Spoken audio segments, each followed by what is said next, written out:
So today we're talking about why am I so tired? The hidden habits that are draining your energy.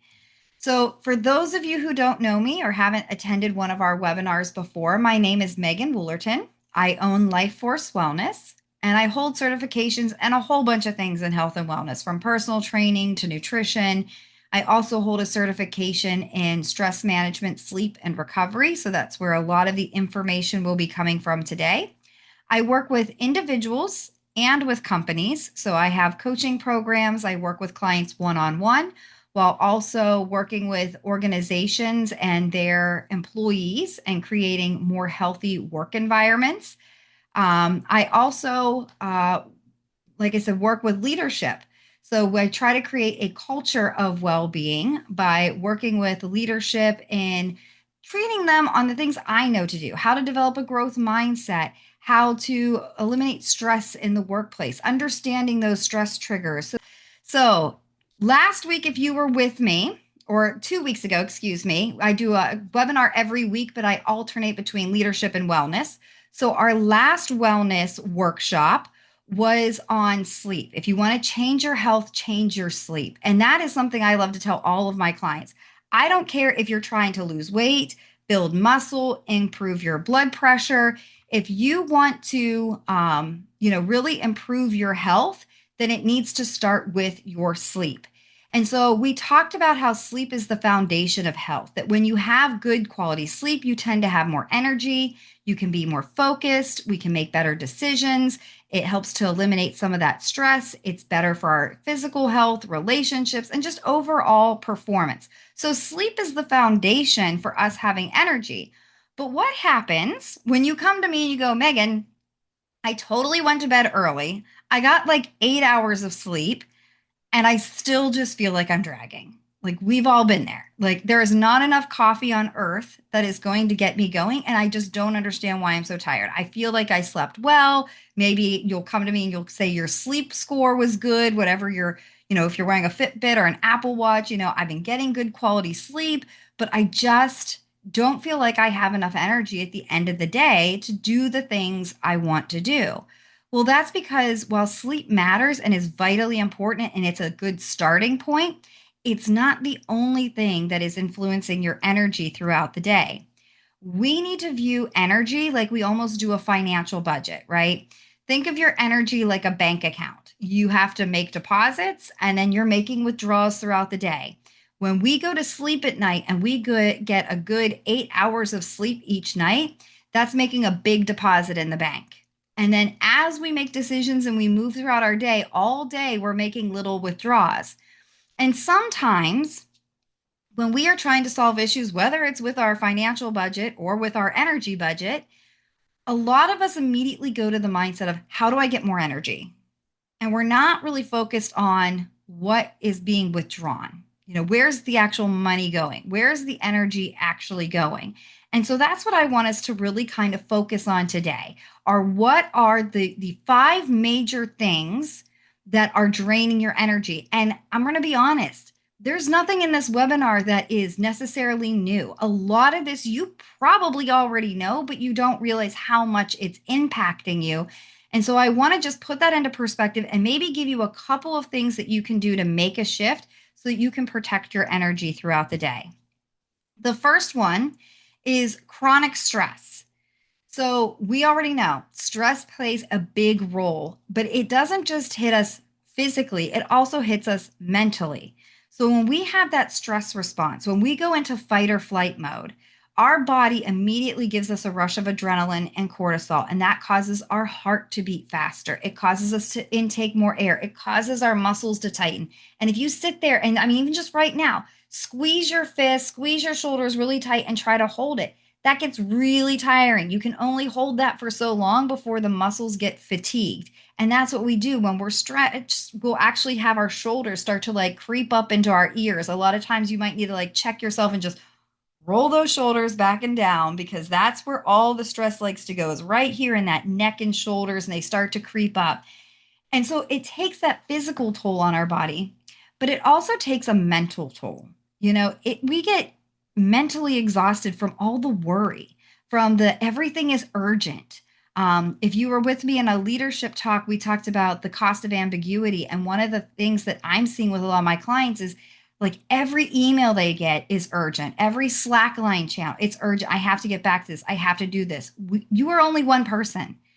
There are only so many things you can actually prioritize in a day. And it's overwhelming with how much we get flooded with things that are deemed urgent and important.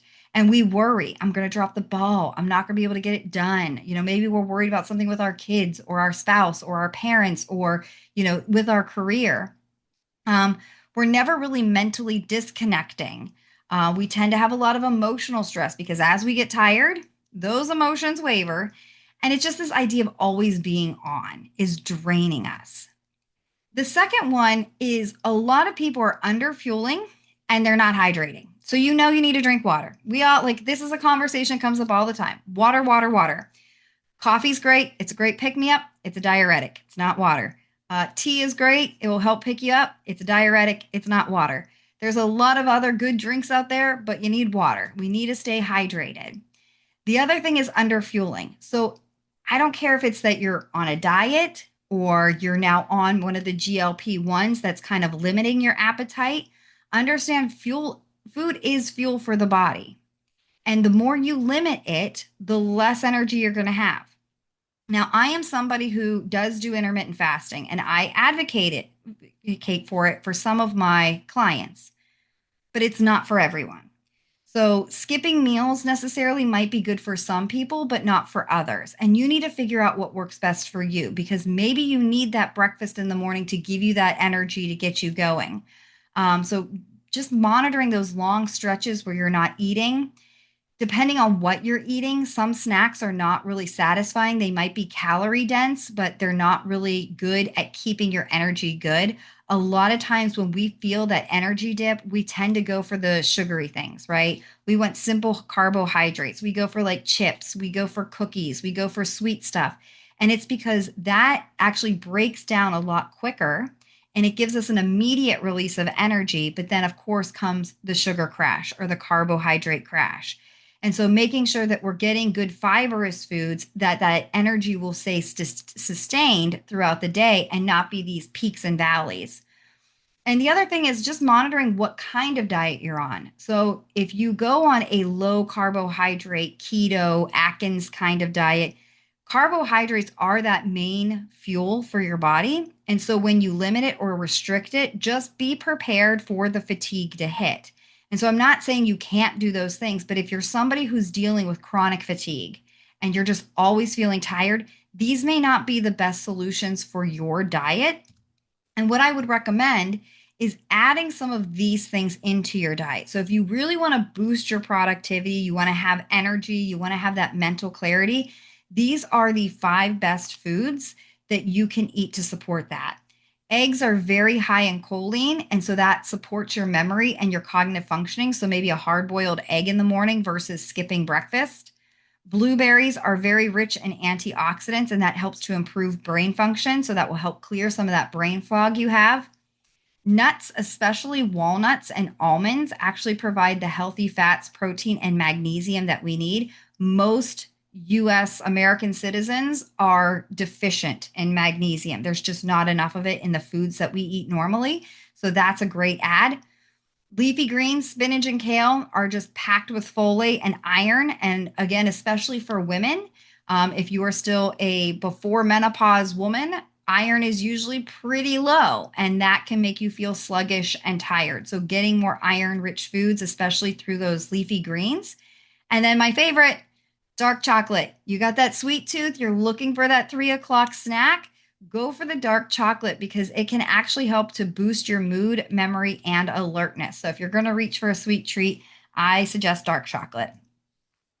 So number 3 that drains your energy is too little movement. And it's so easy to fall into this cycle where you're tired and then you want to sit more because you're tired. And because you're sitting more, you start to feel more sluggish, and then you move less. And it kind of goes back to that old rule of a body in motion stays in motion, right? When you're sitting down and you're not really moving around throughout the day, it's harder to get up and moving. And it doesn't mean you have to go out and run a marathon I'm not saying you have to like hop on your treadmill and hit it hard. It's just little things throughout the day, keeping that blood pumping. If you're like me, I have terrible posture when I'm at my desk. I'm always sitting on my foot and then it's falling asleep and then I'm like banging it against the floor and I just need to shift and move more. So little things you can do just keep that blood pumping, keep that energy up is going for a 5 or 10 minute walk, taking the pause in your workday and going and doing a couple laps around the building, standing up between meetings, just standing up, stretching, taking that almost like seventh inning stretch that you would do at a ball game. Do that in between work projects. When you close down looking at emails and want to switch over to updating reports, stand up and stretch in between. Take the stairs. Even if it's something as simple as, rather than going up 5 flights of stairs in the elevator, try walking it. Just get that heart rate up, and that will keep your metabolism up and keep your energy up. And then getting outside, especially if you have a nice day, which is not the case today in Pittsburgh, Pennsylvania. But when it's sunny, we are solar powered. So getting outside, getting fresh air, getting sunshine, that is going to give you a boost of energy. So you don't need a hardcore workout. You just need to be changing and shifting your state. You just need little movements to keep that energy up. Number 4 is decision fatigue. It starts the minute you wake up, right? I mean, from the minute that alarm clock goes off, you are already asking yourself questions like, can I hit snooze? Do I have time to lay here? Is it really worth it to get out of bed? How important is my job? We already start those questions and then we get moving and it's what am I going to wear? What am I going to eat? What's on the agenda for today? And it's just question after question every single day. And then we eventually exhaust that tank. We really kind of use up all the questions. We have so many questions we can answer in a day, and then we're out, which is why at the end of the day, when you and your partner come home and you look at each other and go, what's for dinner? That's usually the thing that causes the most like issues in the house, right? Like the biggest fight we have is what's for dinner? Just pick a place. I don't even care. Put food in front of me. I'm tired. I'm hungry. I don't want to make any more decisions. I don't want to think anymore. And that's when bad decisions happen. That's when we go, okay, order the pizza. I don't care, right? Because we're done making decisions. So if there's anything you can do throughout the day to limit your decisions, which I know sounds a little odd, that's really helpful. Even if it's doing things like prepping the night before. So right before you go to bed, lay out the clothes you're going to wear. Look over your major to-dos, look at that schedule, kind of brain dump everything down that you need to, just so you can kind of let it go and you can start the day making some less decisions. We want to try to maintain that throughout the day. The last one is turning off your brain. We are so connected. And I bet there's a bunch of you on this call right now. You're listening to me and you're answering emails or you're updating something or you're having a side conversation. I get it because we live in a world where we're always on. There's all these notifications, there's things to do, and we just can't shut off. And it is attention overload. Whether it's your Teams line, your Slack line, your phone, the little news indicators, your streaming service, it's a weather alert. I mean, my phone's been going off and giving me weather alerts for weather that's happening on like the other side of the globe. That does not affect me. You did not need to interrupt my day to tell me that there was like a thunderstorm halfway across the world. I'm busy. I don't like if there's a tornado about to come down on me now, let me know, but I don't need to know that it's raining 10 counties over. Turning off those notifications is key. We want to make sure that we are limiting what's capturing our attention. And a big one here that I know nobody really likes is the phone before bed or the phone right next to the bed, because it's so easy to get that little chirp or that little ding or that little buzz, and you just want to check your phone. And that checking your phone and taking in that blue light is disrupting your sleep. We talked about that at the last wellness webinar. We have to unplug. We have to turn some things off. I don't know what that's going to take for you, but if you're wondering why you're drained, I'm going to guess that one of the major issues is that you are just constantly captured by a screen. And not any one of these is a massive issue. Like if it were just your phone, that would be one thing. If it was just all the decisions you had to make in a day. But we are facing all of these, and these little things are like having a leaky bucket. Like one little hole isn't a big deal, but they start to add up. And so as we go throughout our day, being more sedentary as we're trying to answer all the emails and make all the decisions on who we're going to respond to, and then we're skipping lunch because we're so involved in our work, and we're not drinking because we're not even thinking about it because we're hyper focusing on all the other things that want our attention, those add up. They are making those big withdrawals. And going back to what I said before, when you look at your bank account and you're trying to save up for a big purchase or you're trying to get your finances right, a lot of us start asking, how do I get more? How do I make more money? How do I get more energy? We need to start thinking on the other side. It's much easier to go in and look at, where's the money going? Is there things I could cut back on? I want you to bring that same mentality to your energy. Where are you losing it? Where is all that energy going? You wake up after an 8-hour sleep, and now you're going to hit the ground, and immediately things are taking withdrawals from your energy. You need to learn to identify what is draining you physically, what is draining you mentally, what is draining you emotionally, and what are things that you can do to help restore that throughout the day. Different people get motivated and energized by different things. For some people, it's music. For some people, it's taking a hot bath. For some people, it's going outside and taking a walk. For some people, they like light therapy. Things that recharge us, it's a little bit different for everyone. What is it that recharges you, and how can you work that into your day? We need to make sure that we're making regular energy deposits. We cannot simply just rely on a good night's sleep and then that's it. We almost want to think of it as like these habits are like your side hustle for making more, right? So, sleep and recovery, that's the big deposit that goes in the bank. Then that side hustle could be drinking more water, getting better balanced meals, getting more movement into your day, getting that sunlight and fresh air, taking mental breaks. I even teach about taking pauses for positivity. You might start the day in a really good mood. Maybe you start the day, you do your gratitude journaling or whatever it is that you enjoy, and then somebody cuts you off in traffic or they mess up your coffee order, and you let that one little inconvenience throw off the rest of your day. You need to take breaks, check in. Where am I mentally, emotionally? What am I letting get to me that I need to let go? Connections. Who are you connecting with? I work primarily by myself. Occasionally, I have my assistant come in, and for the longest time, I've had my children home and my husband works from home. But a lot of that's changing as we all get ready to go back to school, and he's going to be returning to an office. And so, how am I getting my connections? Because connections can be very energizing. Having some of that water cooler talk can help energize you as you start to kind of lose that energy throughout the day. And then, where do you need to set boundaries? Where do you need to protect your energy? Where do you say this isn't good? Like this isn't worth the time and the energy that I need to let go? And this has been something that I've been learning personally. I used to be really involved in a couple of nonprofits, sitting on their board, helping with a few things. But as I said, I'm now going through a transition where my husband's returning to the office, my kids are returning to the classroom, and I have to take a step back and go, okay, with me now having to play pick up and school drop off and everything else that goes along with that, where do I need to cut back? Are there areas where maybe I need to take a step back? And I've had to make a couple of hard decisions to go to some organizations that I love and say, hey, I'm just like in a season right now where I can't give this my time and my attention. And sometimes we feel really guilty about putting up those boundaries and saying, I can't do this right now. But what I found that was so incredible is for one of those organizations, when I took a step back, somebody came to me, they're like, would you mind if I stepped into your place? And I said, no, absolutely not.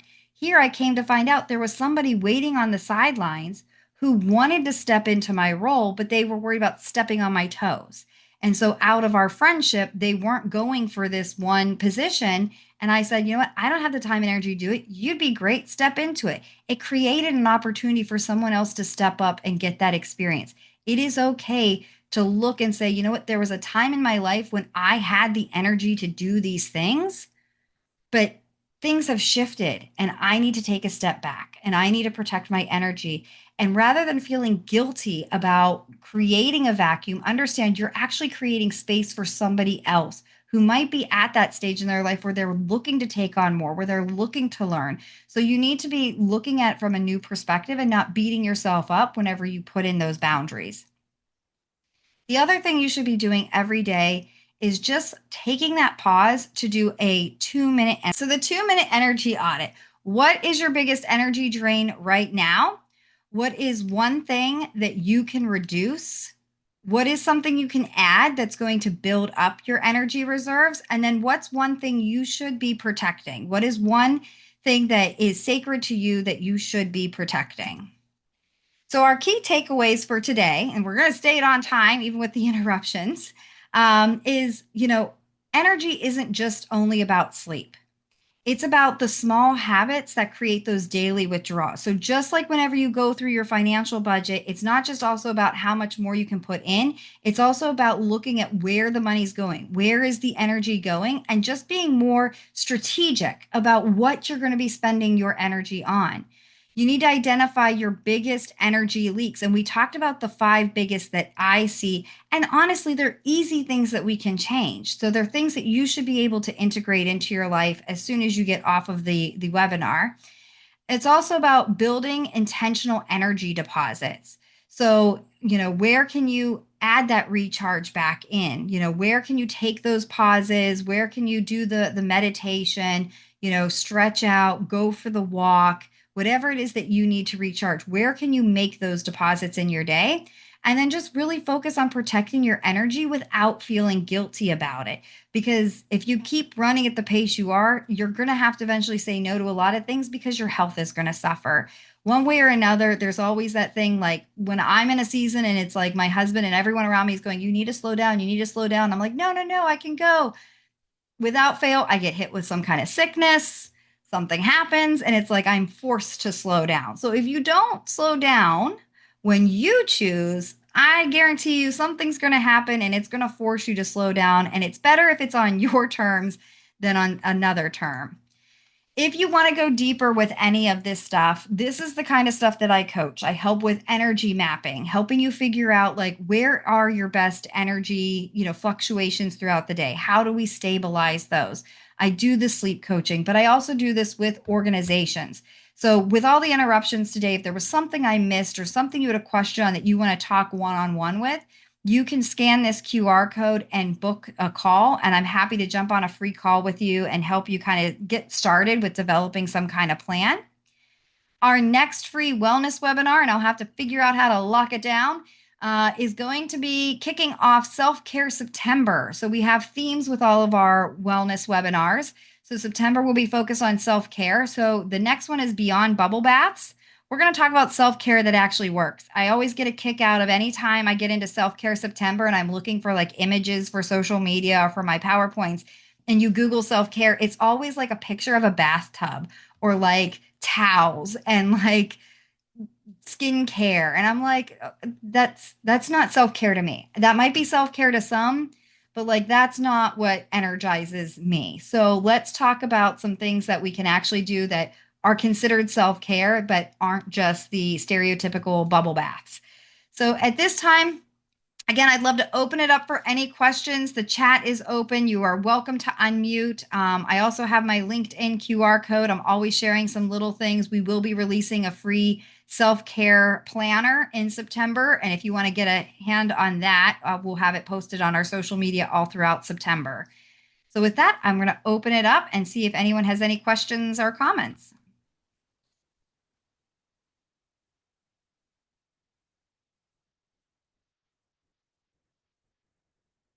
Oh, thank you very much. I try. I do try. I've just learned you can't control everything. I am absolutely yes. Because this recording is probably a little shaky, I'm going to try to edit it the best I can. I will share the PowerPoints with you. I'll put them into PDF and I will attach them to the email that goes out with the replay. And I appreciate all of you for your patience too, working through the interruptions today. We'll work on figuring out the settings so that I can turn that off. So thank you all very much. I appreciate it. Private question, recovering from antidepressants and sleep. Oh, that's a hard one. I have several clients that, yeah, that medication just makes them feel so groggy. And sadly, it is working with your doctor to try to find the right dosage. Because I've talked to some clients where they take their antidepressants and they feel very wired and they can't go to sleep, and others they get very groggy. In those situations, you're only out for 3 weeks, then stopped it for now. Yeah. And it takes a while because it builds up into your body. So give yourself patience. When it comes to things like medications, hydration is key because you want to be flushing out anything excess. So really focus on that hydration piece. Focus on the things you can control. I know it's really easy to get in our heads and get really frustrated and think about the things we can't control, like, I have to take this medication, or I have this issue, or I have this symptom. um, Give yourself grace and understand, okay, that's not something I can control. So what can control? I can control the comfort level of my bedroom. I can control, what I'm focused on. I can control on the diet, on the water. I can focus on taking the walks. Just try not to beat yourself up on the things that you can't control, and give yourself that grace. And if it becomes a real issue, talk to your doctor very openly about it. Let them know your symptoms. No, you can never be too detailed with your doctor. They've seen it all. So if it really becomes a problem, please have that open conversation with them. Oh, thank you guys.